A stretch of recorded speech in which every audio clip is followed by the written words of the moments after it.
وعشان كده ابدا، وعادي جدا لو البدايه وحشه، لان اصلا مفيش اي شغل هتعمله هيكون مثالي، عمرها ما هتيجي لوحدها. واهم حاجه اقعد استنى الوقت المثالي والظروف المثاليه.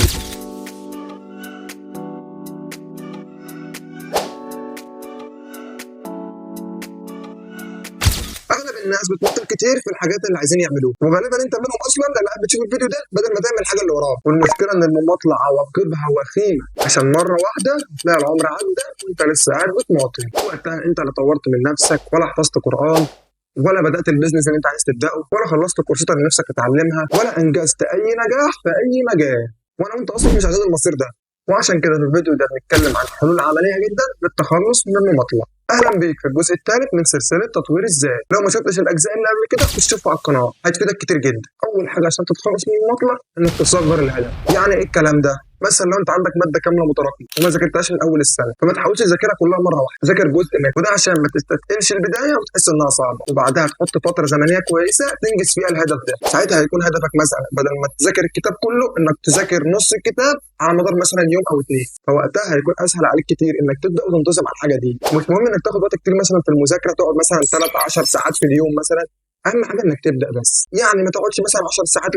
لو انت مثلا اصلا بتقعد 5 6 ساعات، لا قللهم بس تقعد عليهم بالتزام يوميا. يعني مثلا بدل ما انت تقعد لاخر الاسبوع مثلا بتقعد 5 6 ساعات على الكتاب في يوم واحد، لا كل يوم مثلا ساعه نص ساعه وشكرا. المهم انك تبدا، بعد مثلا ما تخلص الهدف الصغير اللي انت بتعمله تحط هدف اكبر شويه، ذاكر كميه اكبر بس في وقت اقل، وهكذا تفضل مقضيها اهداف صغيره عشان ما تستثقلش البدايه، فتقدر تبدا بسهوله وتكمل وتنجز الحاجه دي ان شاء الله. ثاني حاجه قاعدة الدقيقتين. القاعدة دي بتقول لك انك لو في حاجة لازم تعملها والحاجة دي مش محتاجة اكتر من دقيقتين، ما تأجلهاش، اعملها.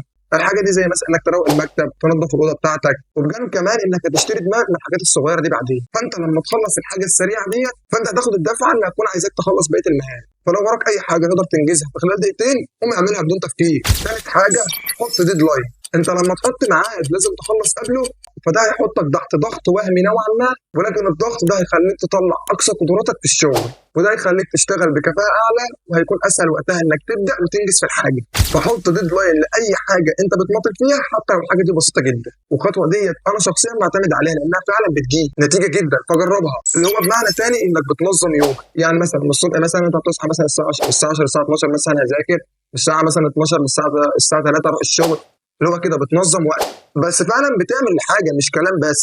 رابع حاجه واهم حاجه، ما تبداش بالحاجه السهله، ابدا بالصعب دايما. لو عندك مهام كتيره لازم تعملها في نفس اليوم، فالاحسن انك تبدا بالصعب، وده عشان تشتري دماغك منها بعد كده. وكمان في اول يومك لما بتبدا بيكون عندك نشاط، فانت لو بدات بالحاجه الصعبه هتبدا تخلص منها، لكن لو بدات بالسهله تيجي على اخر اليوم وتيجي تشوف الصعب مش هتعرف تعملها.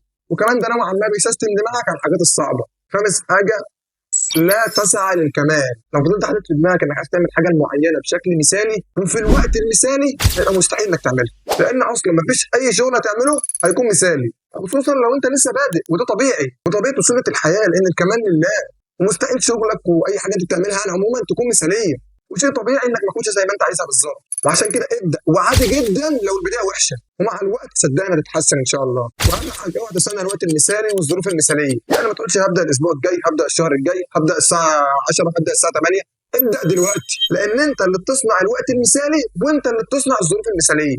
عمرها ما هتيجي لوحدها. قول لنفسك انك تعمل حاجه معينه ديت لمده مثلا 5 او 10 دقائق بس، وانت بقى بعد 10 دقائق شوف انت عايز تكمل الحاجه دي ولا لا. وصدقني بنسبه كبيره هتعوز تكملها، لان الازمه كلها اصلا في البدايه، وبعدها بيكون سهل جدا انك تكمل.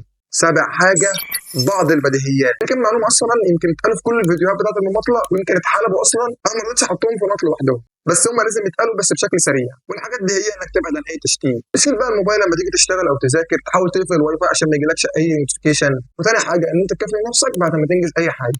وثالث حاجه اصلا وانا الصراحه ضدها، وهي طريقه البومودورو، اللي هي انك بتذاكر 25 دقيقه وتريح 5 دقائق، وتشتغل 25 دقيقه تانيين وتريح 5 دقائق، وهكذا. بس انا حقيقي مش مقتنع بالفكره ديت، وهتكلم في الفيديو الجاي ان شاء الله عن ليه دي طريقه سيئه، وهتكلم عن بديل احسن بمراحل هتساعدك انك تركز في شغلك. والطريقه دي ان شاء الله تقدر تنجز شغل 10 ساعات بس في ساعتين. فعشان كده اشترك في القناه عشان يوصلك الفيديو ده اول ما ينزل، وفعل جرس الاشعارات. وعايز اقول لك في الاخر افتكر دايما انك تستحق الافضل.